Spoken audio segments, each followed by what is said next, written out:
Movie start होती है तो हमें एक आइलैंड दिखाया जाता है और ये तब का टाइम था जब वर्ल्ड 2 चल रही थी। उस आइलैंड पर दुश्मनों के 2 जहाज आकर गिरते हैं और उसमें से 2 सोल्जर्स बाहर आते हैं। वो बिल्कुल ठीक थे। हाँ, वो दोनों एक दूसरे से लड़ने लगते हैं। इसी दौरान वो दोनों जंगल में चले जाते हैं। अब उनमें से एक दूसरे को मारने ही वाला होता है कि तभी हम अचानक एक बहुत बड़ी क्रिएचर को देखते हैं। वो क्रिएचर कोई और नहीं बल्कि कॉन्ग था। कॉन्ग को देखकर ये दोनों बहुत ज्यादा डर जाते हैं और यहाँ पर सीन कट हो जाता है। सीन कट होते ही हमें काफी साल बाद का सीन दिखाया जाता है और हमें यहाँ पर एक जियोलॉजिस्ट की टीम दिखाई जाती है। उन जियोलॉजिस्ट की टीम में से एक आदमी का नाम बिल था और दूसरा उसका साथी। बिल एक काफी रिसर्च के बाद एक आइलैंड ढूंढता है और उसे वहाँ जाने के लिए कुछ फंड्स चाहिए थे और फंड्स लेने के लिए वो सेनेटर के ऑफिस में जाता है। ये उसी आइलैंड के बारे में बात कर रहे थे जो हमें मूवी के स्टार्ट में दिखाया गया था। बिल का कहना था कि एक आइलैंड काफी पुराना है और उस पर काफी तरह तरह की और बड़ी और अजीबो गरीब मखलूक भी होगी, लेकिन दुनिया उनके बारे में अभी तक कुछ नहीं जानती। तो क्यों न हम उन क्रीचर्स को ढूंढ लें। सेनेटर को ये प्लान बिल्कुल पसंद नहीं आता और वो फंड्स देने से इनकार कर देता है, लेकिन बिल के काफी इंसिस्ट करने पर वो सेनेटर मान जाता है और उससे फंड्स के लिए पैसे भी दे देता है। अब जाहिर था वो वहाँ पर अकेला तो जा नहीं सकता था, इसलिए वो अपनी एक टीम बनाता जिसका इंचार्ज भी वो खुद ही होता है और अपने साथ काफी ज्यादा सोल्जर को भी रख लेता है। उस टीम में एक मेजर भी था और उस बिल ने एक गाइड भी हायर किया था जिसका नाम जेम्स होता है और एक लड़की हायर की थी जो कि एक बहुत अच्छी फोटोग्राफर थी, इसका नाम मेसन होता है। अब ये लोग एक मीटिंग करते हैं और अब वो सब ये डिस्कस कर रहे होते हैं अगर हम गुम हो जाएं तो हम किस लोकेशन पर मिलेंगे। अब अगले दिन वो लोग समंदर पर जाते हैं क्योंकि उस आइलैंड पर उन्होंने हेलीकॉप्टर्स पर जाना था, लेकिन अगले दिन जब वो समंदर पर पहुंचते हैं तो उन्हें पता चलता है कि जिस रास्ते से उनके हेलीकॉप्टर्स ने गुजरना था वो रास्ता इनके लिए ठीक नहीं है क्योंकि उस रास्ते पर इस वक्त बहुत तेज तूफान आया हुआ है, इसलिए वो उस रास्ते से नहीं जा सकते। लेकिन बिल इस बात को टोटली इग्नोर कर देता है, वो इस बात को मानता ही नहीं और 6-7 हेलीकॉप्टर्स में अपनी टीम को बिठाकर यहाँ से निकल पड़ता है। ऐसे ही वो उस रास्ते पर पहुंचते हैं तो वो तूफान जो होता है बहुत तेज आ जाता है और उनके जिंदा बचने के कोई चांस नहीं नजर आ रहे थे, लेकिन तभी वो यहाँ से निकल पड़ते हैं खैरियत और सलामती के साथ और वो इस आइलैंड पर फाइनली पहुंच जाते हैं। तभी उनके साथ एक जियोलॉजिस्ट कहता है कि हो सकता है वो बड़ी बड़ी क्रिएचर जमीन के नीचे रहती हों, इसलिए वो वहाँ पर ब्लास्ट कर देते हैं, लेकिन उनके बॉम्ब ब्लास्ट करने की वजह से आइलैंड में हलचल मच जाती है जिसकी वजह से बहुत सारे जानवर इधर उधर भागने लगते हैं। चीजें उनकी हेलीकॉप्टर्स के साथ टकराती हैं और तभी हमें यहाँ पर बहुत बड़ा क्रिएचर दिखाई देता है जो होता है कॉन्ग। ये सब देखकर कॉन्ग को बहुत ज्यादा गुस्सा आ जाता है और वो इन पर अटैक कर रहा है। तभी मेजर उनके सोल्जर्स को कहते हैं कि वो इस पर फायरिंग करें और जैसे ही वो कॉन्ग पर फायरिंग करते हैं कॉन्ग आग बगोला होकर उनके हेलीकॉप्टर्स को तहस नहस कर देता है और जिसके चक्कर में बहुत सारे सोल्जर्स मारे जाते हैं। बहुत सारे सोल्जर्स मरने के बाद ये लोग 2 ग्रुप्स बनाते हैं जिसमें एक ग्रुप में बिल और आर्मी के सोल्जर थे और दूसरे ग्रुप में जेम्स और मेसन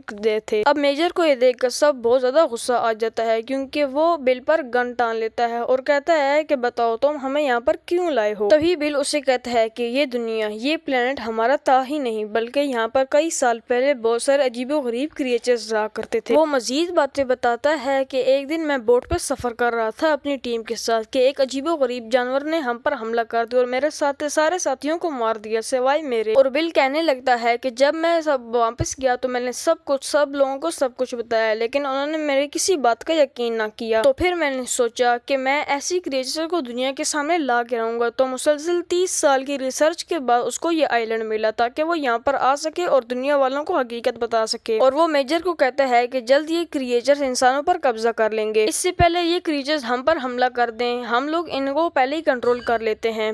और वो बैम्बू उसके अंदर घुस गया और टोटली वो बंदा डेड हो गया। और जब वो सब लोग ऊपर देखते हैं तो बहुत बड़ी मकड़ी ने बैम्बू के दरमियान में अपना घर बनाया हुआ था और वो उन सब पर हमला कर देती है। इससे पहले वो मकड़ी किसी और सोल्जर को मारती, मेजर उस मकड़ी को शूट कर मार देता है। अब उन सबको ये यकीन आ जाता है कि ये आइलैंड अजीबो गरीब क्रिएचर से भरा हुआ है। तभी उनका वो सोल्जर दिखाया जाता है जो कि गुम हो गया था। उसके सामने कॉन्ग होता है। वो देखता है कि कॉन्ग पर पानी में किसी बहुत बड़े ऑक्टोपस ने हमला कर दिया है, लेकिन कॉन्ग उसी को ही मारकर उसको खाने लगता है। वो सोल्जर ये सब कुछ देखकर बहुत ज्यादा डर जाता है और बहुत ज्यादा घबरा भी जाता है। अब दूसरी तरफ हमें जेम्स और उसके बाकी साथी दिखाई जाते हैं जो कि एक नदी को क्रॉस कर रहे होते हैं, लेकिन तभी उनके सामने एक बहुत बड़ा क्रिएचर आ जाता है। वो क्रिएचर कोई और नहीं बल्कि एक बहुत बड़ा बफेलो था। वो लोग वेट करते हैं कि क्या वो बफेलो उन पर अटैक करती है या नहीं, लेकिन वो बेचारी तो बड़ी मासूमियत के साथ वहाँ से चली जाती है। अब जैसे ही ये लोग थोड़ी दूर जाते हैं वहाँ पर इन्हें जाकर कुछ जंगली लोग दिखाई देते हैं। उनमें से एक आदमी भी था जो कि इंग्लिश बोल सकता था। इनफैक्ट ये वही सोल्जर था जो कि हमें मूवी की स्टार्टिंग में दिखाया गया था। अब वो सोल्जर जेम्स और उसके बाकी साथियों को अपने कबीले के अंदर ले जाता है और वो सोल्जर इन्हें बताता है कि कई साल पहले हम 2 सोल्जर यहाँ पर फंस गए थे, और वो इन्हें बताता है कि मेरे साथी को एक स्कल नाम के क्रिएचर ने मार दिया है जो कि जमीन के नीचे रहता है। वो सोल्जर जेम्स और उसके बाकी साथियों को बताता है कि स्कल नामी क्रिएचर कॉन्ग और उसका जानी दुश्मन है। वो सोल्जर उन्हें बताता है कि कब से वो जमीन के नीचे ही रह रहे थे, और वो सोल्जर उन्हें बताता है कि जो तुम लोगों ने जमीन के नीचे ब्लास्ट किए थे वो अब ऊपर आ गए हैं, और कॉन्ग उनकी मारता नहीं बल्कि उनकी स्कल मॉन्स्टर से हिफाजत करता है। और वो सोल्जर बताता है कि कॉन्ग को जिसको तुम लोगों ने मारने की कोशिश की वो अगर मर गया तो हमें कौन बचाएगा। जेम्स की टीम के पास बहुत कम टाइम था उस आइलैंड पर पहुंचने के लिए, तो वो बूढ़ा आदमी कहता है कि ऐसे जाने से बहुत टाइम लगेगा, तो वो उन्हें एक बोट देता है जिसको वो लोग रिपेयर करते हैं और वहाँ पर पहुंचने की तैयारी करते हैं। तभी हम देखते हैं कि एक बफेलो के ऊपर एक बहुत भारी हेलीकॉप्टर गिरा हुआ है। वो उस हेलीकॉप्टर को उठाने की कोशिश करती है लेकिन नहीं उठा पाती। तभी वहाँ पर हमें कॉन्ग दिखाया जाता है जो कि उस हेलीकॉप्टर को बहुत इजीली उठा लेता है और बफेलो को छोड़ देता है। तभी वो लड़की सोचती है कि ये कॉन्ग इतना रहम दिल है तो ये हमें कैसे नुकसान पहुंचा सकता है, और वो सोचती है कि कैसे कॉन्ग किसी पर जुल्म कर सकता है। और दूसरी तरफ हम उस सोल्जर को देखते हैं जो कि अपनी टीम से गुम हो गया था, और वो एक जगह बैठा होता है, लेकिन तभी उसे रियलाइज होता है कि जिस चीज के ऊपर बैठा हुआ है वो कोई दरख्त नहीं बल्कि एक क्रिएचर है। तभी वो उस पर फायरिंग करता है, लेकिन वो क्रिएचर किसी चीज से डर कर भाग जाता है। वो दरख्त वाला क्रिएचर जिस क्रिएचर से भाग रहा था वो कोई और नहीं है बल्कि स्कल क्रॉलर था। तभी हम देखते हैं कि स्कल क्रॉलर आगे बढ़ता है और उस लॉस्ट क्रिएचर को मार देता है, और वो सोल्जर वहीं पर मारा जाता है। तभी हम आर्मी को देखते हैं जो कि आगे जाने के लिए तैयार थी, और दूसरी तरफ जेम्स की बोट भी रेडी हो गई थी। अब जेम्स और उसकी टीम कबीले वालों को बाय बोलकर यहाँ से निकल पड़ते हैं, और वो सब अब काफी खुश थे कि वो इस आइलैंड से जा रहे हैं। तभी जब वो यहाँ से जा रहे होते हैं तो बहुत अजीबो गरीब उड़ने वाली क्रिएचर उन पर हमला कर रहे थे, और वो उनमें से एक आदमी को उठा लेती है। जेम्स उन पर हमला करता है लेकिन वो क्रिएचर चंद ही लम्हों में उस आदमी के टुकड़े कर देती हैं, और जेम्स और उसकी टीम ये सोचती है कि वो ना चाहते हुए भी उस आदमी को नहीं बचा पाते। वही जेम्स की टीम और मेजर की टीम जो गुमे हुए थे आपस में मिल जाते हैं। तभी मेजर को अपने गुमे हुए सिपाही की बहुत ज्यादा फिक्र हो रही थी क्योंकि वो उसका स्पेशल आदमी था, और मेजर कहता है कि हमें उस सोल्जर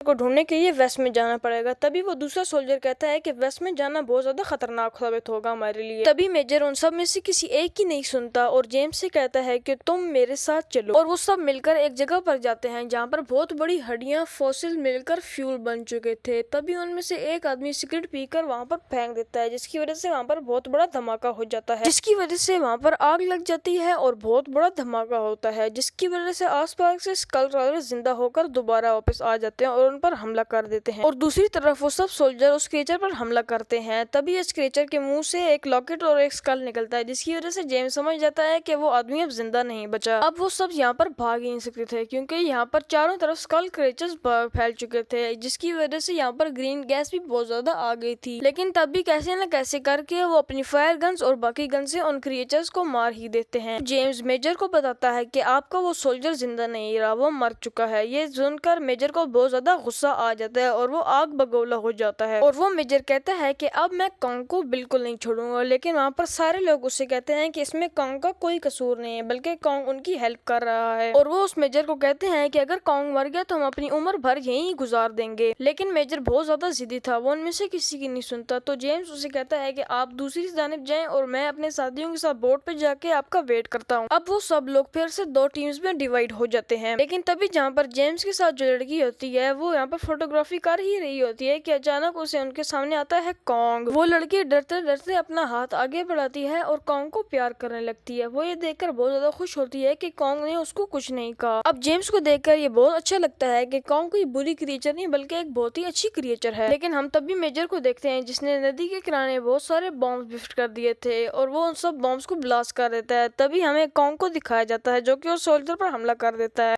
कॉन्ग ने उस मेजर पर इसलिए हमला किया क्योंकि वो प्लेनेट को तबाह कर रहा था। तभी बहुत ज्यादा आग की वजह से कॉन्ग वहाँ पर गिरकर बेहोश हो जाता है, और तभी वहाँ पर मेजर कहता है कि और बॉम्ब्स लगाकर कॉन्ग को यहाँ पर खत्म कर दो। लेकिन जेम्स वहाँ पर उस पर गन तान लेता है और कहता है मैं तुम्हें आखिरी बार समझा रहा हूँ कि कॉन्ग हमारे लिए बहुत मुफीद साबित होगा। लेकिन वो मेजर बहुत ही ज्यादा जिद्दी होता है। वो कहता है कि जबकि ये प्लेनेट अर्थ हमारा है, ये दुनिया हमारी है, तो हम ही सबसे टॉप पे होंगे, ये क्रिएचर हमसे टॉप पे क्यों जाएंगे। काफी देर के बाद वो मेजर और उसके सोल्जर गन्स को जैसे ही डाउन करते हैं तो उनके सामने एक बहुत बड़ा स्कल क्रॉलर आ जाता है। वो क्रीचर उन पर हमला करने ही वाला होता है कि तभी यहाँ पर उठ खड़ा होता है कॉन्ग और उन दोनों के दरमियान इतनी लंबी फाइट चलती है कि फाइट करते करते सुबह हो जाती है। और दूसरी तरफ अब सोल्जर भी उस क्रीचर को मार ही रहे होते हैं, मगर तभी वो क्रीचर कॉन्ग को छोड़कर उन लोगों की तरफ बढ़ने लगता है और तभी एक सोल्जर सामने आता है जिसके पास बहुत सारे बॉम्ब्स होते हैं। अब वो क्रीचर भी बहुत ज्यादा चालाक था तो वो उस बंदे को बहुत ज्यादा दूर फेंकता है और बहुत दूर जाने की वजह से वो बॉम्ब भी वहीं पर ब्लास्ट हो जाते हैं और उस बंदे की मौके पर ही डेथ हो जाती है। लेकिन तभी हम कॉन्ग को देखते हैं जो कि उस क्रीचर को बहुत जोर से अपनी तरफ खींचकर उठाकर मारता है जमीन पर, जिसकी वजह से उस क्रीचर की वहीं पर मौत हो जाती है। कॉन्ग मेसन को पानी से निकाल कर उन आदमियों के पास छोड़ जाता है और इसी की वजह से मूवी एंड हो जाती है। Thanks for watching.